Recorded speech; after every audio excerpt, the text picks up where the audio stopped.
Kulon sering disowani tiang-tiang soleh. Wala il pegane itikaf.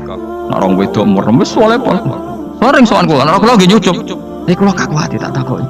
Pak, sakniki niku madrasah teng desa jenengan urip apa mati? Mboten ngertos kula. Wah, sing terkait mlakune agamane pangeran jawabane mboten ngertos. Tak mangkeli wong saleh ra tak mangkeli iku ora tau jenenge mikir tanggane iso ngaji ta ora, iso pesolatan ta ora, iso najis ra iso dipikir. Sementara ana guru ning nggonku wis mlebu mek rokokan ruwokan. Sak wenake dhewe. Gus. Kandakno niku. Madrasah kula wis meh mati. Lah murid tem karek gitu diku. Kandakno alumni kita ajak mulang ngaji ora gelem. Anjenan sing ngandani kan niku. Batir mletene ngene tapi wedi mati ini madrasah. Ora main dhuwur guna kan tau tak tili. Tak tili ku sakit ya. Wah kiai yang ngresuk niku mek telo dhewe adol telo dhewe monggo murid-murid madrasah anak sore. Di tanah swidik diwakafno madrasah. Lah jom letimu ngene kok para pangeran ngurus madrasah. Karena para nabi, para wali, para ulama itu tidak meninggal. Tadi kalau Mbak Anita bilang wafat itu kalau dalam bahasa Arab wafa yafi wafaan itu maknanya nuhoni. Nuhoni itu sudah memenuhi. Jadi sebenarnya memang nggak pernah ada orang mati. Jadi kita punya jatah umur, jatah rezeki sudah terpenuhi semua. Namanya wafat. Dari kata wafa yafi wafaan, sesuatunya sudah penuh maka diambil. Kalau roh sendiri nggak pernah meninggal. Orang mati itu adalah rohnya diambil dari jasad. Roh sendiri ini nggak pernah berstatus mati, karena makanya orang Jawa semua sepakat wong mati ku piye sing nyawane dijabut, jasadnya mati nyawanya diambil, kemudian nyawa ini yang mengalami dapat nikmat maupun dapat azab. Sehingga keyakinan ahli sunnah wal jamaah ini perlu didoakan, karena menghadapi Allah butuh topangan doa, dan doa itu nggak pernah salah karena otoritas doa itu milik Allah subhanahu wa ta'ala. Nggak bisa kamu nyemprit Allah ini sudah akhirat loh, amal nggak ada gunanya loh, nggak bisa. Allah tetap zat yang bisa mengabulkan doa siapa saja. Kita warai jadi wong separa pangeran sing bil ilmi. Saiki koyo Rukin mangane sapire, Mustafa sapire, bojone ya sapire. Bojo mangane sapire. Saiki dinosaurus mangane piro? Saitar kan, gajah sak tamanan misalnya. Dewe Kanjeng Nabi nak nerangno cek gampange. Kowe ora usah kuwatir masalah cukup rezeki. Pangeran niku ora ngarep banget. Delok pangeran mulai gawe langit bumi ku makani kewan pira wae termasuk dinosaurus, onta, gajah. Lho nganti saiki kok ya ora apa meneh manganem trimo sak. Kanjeng Nabi lagi contoh cek gampang. Artinya kalau Allah menggelar alam seluas ini kemudian wabas safiya min kulli dabal saiki malah sapi cilik-cilik. Mung dhisik zaman ana dinosaurus wae. Dunyane pangeran mboten apa? Entah kok trimo wedhus cilik-cilik ya malah enteng. Iku Kanjeng Nabi. Jadi nak nerangno ku simpel. Kowe ora tawakal piye? Delok le alam taro. Kowe apa ora mikir? Supaya ana wong ketemu pangeran, Gusti kula teng dunya marat mboten angsal napa-napa. Sawangane Allah ora tau ngekeki nikmat. Nah, tok kawula sing mlete. Ning donya piye, Cung? Top Gusti. Wae turu kula nggih turu, memang mangan nggih kula mangan. Umumnya kula rabi nggih Pak Yu. Habis pokoke top Gusti. Oh, pangeran seneng, cek syukuri, Cung. Timbang tawadhu takoki pangeran ning donya apa? Aduh Gusti mboten gadah. Wadal ya Pak Yu rabi anake pirang-pirang. Lah tapi kok jare rabi engko Gusti bojo kula judes ora karuan. Dalan ayo pirang. Ya tak waris menek ketemu pangeran. Ning dunya apa ya? Top wae, Gus. Presiden mangan kula ya. Ah, wong sugih iso seneng kula nggih. Seneng. Wong tiyang sugih do diutang kathah teng bank kula nggih kathah. Jadi gaya kula pun gaya wong sugih. Wong sugih urusan kathah kula nggih. Pernah ya di Jakarta pernah ada satu acara. Itu yang datang seorang kiai yang ya biasa pakai sarung, ada yang pakai celana. Itu pas mulai pegang mic ada separuh hadirin keluar. Alasannya gampang. Belum enggak pakai sunnah rasul. Karena kiainya enggak cingkrang. Itu sudah keluar separuh. Ketika saya ditanya, Bapak kenapa Anda masih mendengarkan mereka? Mereka tidak ngikuti sunnah rasul, mereka tidak cingkrang. Kata saya gini, Rasulullah itu hafal Quran. Dan saya kebetulan saya hafal, jadi saya sudah ngikuti sunnah Rasul. Jadi kalau Anda ingin sunnah Rasul kayak saya harus hafal Quran. Kalau motong celana itu gampang. Kalau motong celana itu gampang. Itu kan murah sekali dan mudah. Itu mikir dia. Ternyata mereka bilang sunnah Rasul itu hanya jingkok, cingkrang, payung biar ada tambahnya.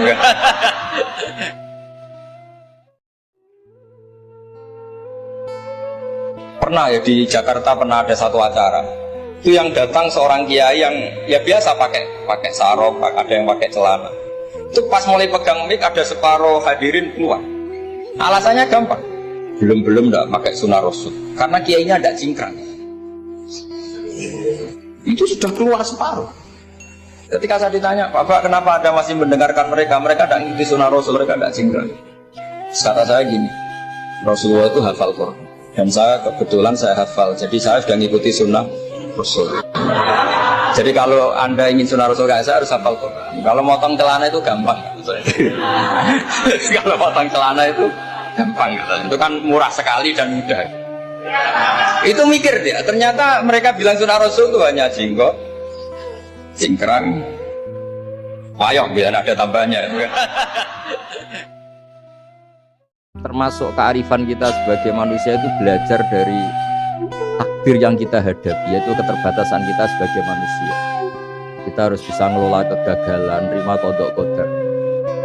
Makanya kata Mbah Mun, abahnya Gus Hasim itu sering cerita ke saya, iman itu paling dhuwur itu iman kodok qadar, khairihi wa syarrihi minallah. Kita harus punya kesiapan iman khairihi wa syarrihi minallah, bahwa segala kebaikan, segala syar itu sudah digariskan oleh Allah Ta'ala. Kita bisa apa sebagai manusia? Kulo niku zaman dicek Joko. Cek Joko ya Joko tenan. Maksudnya iku ya isih roh apa. Nanti ketemu tiyang teng angket, teng daerah Sidoarjo. Jan ning angket. Tiyang Cina. Roh kula langsung dihampirno, dihormati wis pol. Pancen nggih pertama ketemu. Tenggene perumahan elit. Ya dene ngomong. Anda ini beda sama orang-orang itu beda. Suatu saat Anda ini jadi orang besar, batinku. Tapi aku rapati kaget orang bener dene. Lah padha bener mbahku di mbahku wis ngomong ngono batinku. Jadi aku ora kok. Ya maksudnya aku mboten gumun. Biasa. Ngurian Mbak Fatimah zaman Sugeng terus abe bapak Mbah Sam mulai riyen jan ben ya sampeyan pinter butuh kuwi iki. Dadi kula rapati kaget. Cuma kula kok ya kok ngerti ya wong ibadah. Tapi aku ya santai, kula ora kiye seneng dhuwit biasa. Cara kula seneng dhuwit tanggep prospek yo.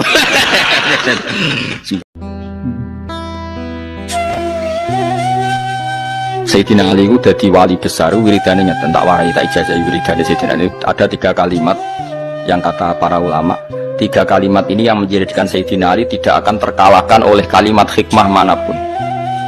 Ya tentu yang selevel Sayyidina Ali ya, sama-sama yang tidak Nabi, tentu enggak bandingkan dengan Rasulullah SAW, karena semua kata-kata itu mahmalnya yang selevel, mahmalnya yang selevel. Sayyidina Ali kalau wiridan ngendikan ngeten, ya Rabbi kafani izzan antakuna li robban wa kafani fakhron an akuna laka abdan. Jadi ya Allah, kafani izzan antakuna li robban, saya ini sudah cukup sekali sebagai orang yang sangat-sangat terhormat karena punya Tuhan Engkau. Wa kafani fakhron an akuna laka abdan, dan saya cukup bangga sekali karena saya hamba dari jenengan. Kayak apa nistanya saya kalau hamba dari Fir'aun, dari Namrud yang sama-sama manusia. Bareng nangis ditakoki, ya Idris ma yubkika, sing nangisno kowe apa? Ya Allah, malaikat sing tugas ngurusi wong, ngurusi kewane capek kayak apa, sing ngurusi kayak apa capek. Padahal matahari sepanas itu kan ya, semuanya itu melibatkan malaikat. Singkat cerita terus, lah maksud piye Idris? Atas nama saya nabimu dan kekasihmu, berilah keringanan malaikat yang membawa matahari. Akhirnya matahari kadar panasnya dikurangi berapa, walhasil terus malaikat itu yang tugas ngatur matahari itu wajadu khifatan, mendapatkan keringanan. Akhirnya hari itu juga tanya, ya Allah kenapa sekarang saya bawa matahari seringan ini? Biduai abdi Idris, karena kawulaku jenis Idris itu ndongakno supaya kowe diringanno, mergo sakake kowe. Akhirnya malaikat gendenan nangis. Iku dadi malaikat itu ya duwe etika, di mukafaah apa? Ya Allah, atas nama Idris telah meringankan bebanku, maka angkat dia di makanan aliyah, di tempat yang luhur. Idris beri hak terbang ke alam malakut. Makanya Nabi berkali-kali ngendikan, ketika kamu di zaman akhir, wa alika bi khosayati nafsik wada angka amrul amah. Kalau sudah ada badai apa saja, badai ekonomi, badai sosial, atau badai apa saja, urusi diri kamu sendiri. Itu bukan Nabi menanamkan egois, itu enggak, justru menanamkan kebersamaan. Barokahnya orang itu sibuk ngurus keluarganya sendiri, itu enggak kepikiran nyalakan orang lain. Jadi orang kadang salah tafsir itu justru seakan-akan kita diajarin untuk egois, itu enggak. Berkahnya ngurus diri sendiri juga tidak gampang mengkomplain orang lain karena kita merasa punya kewajiban sendiri. Tapi kalau kita ini terlalu modern, orang nggak punya uang, ini tanggung jawab Menteri Keuangan, kalau miskin tanggung jawab Menteri Sosial, kalau ada jalan rusak tanggung jawab PU. Oke, secara hukum kenegaraan misalnya mereka berkewajiban tugas itu, tapi kalau itu untuk alasan menyalahkan, semangat kita menyalahkan. Dan agama itu tidak mengajari seperti itu. Agama itu mengajari Rabbana dzulamna anfusana, ya Allah, saya ini merasa mendolimi. Baik yang mana amal dipertontonkan sama anda. Terus kata Imam Ghazali, kalau orang itu bisa jaga tidak riya, maka sebaiknya dipertontonkan karena kebaikan harus yang muncul, bukan yang tidak baik yang muncul. Jadi orang yang terlalu mendewa-dewakan humul itu menutup diri, oke itu baik, karena dengan humul, dengan menutup diri anda tidak riya, anda tidak pamer.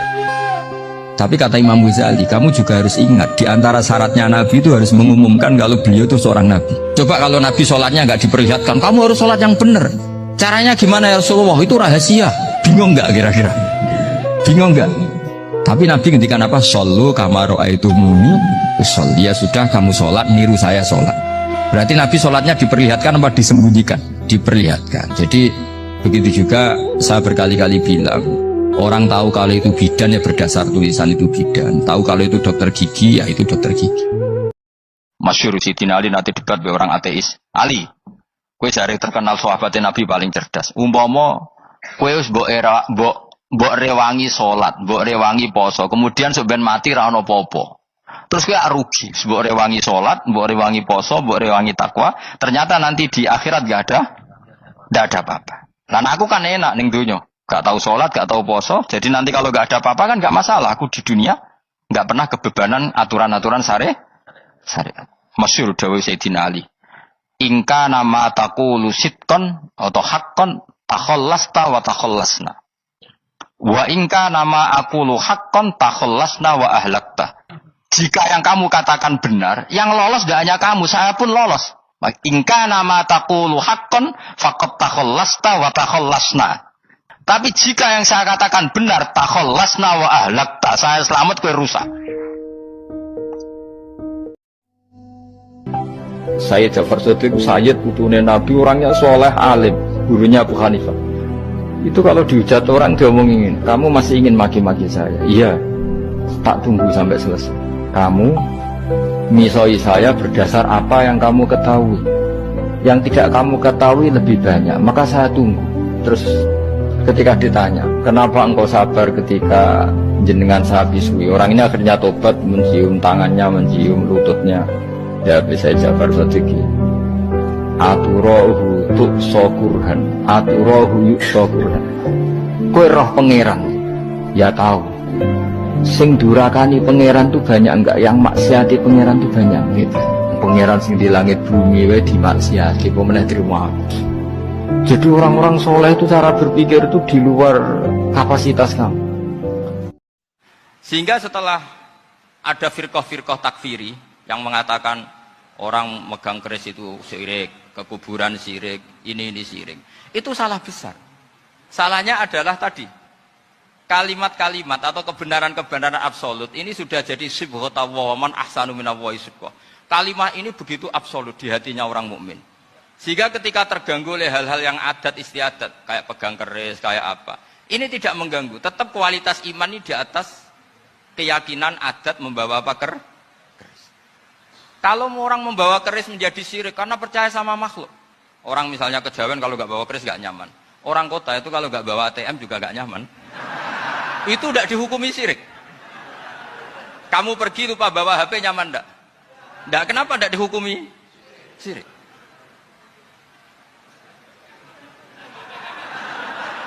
Lah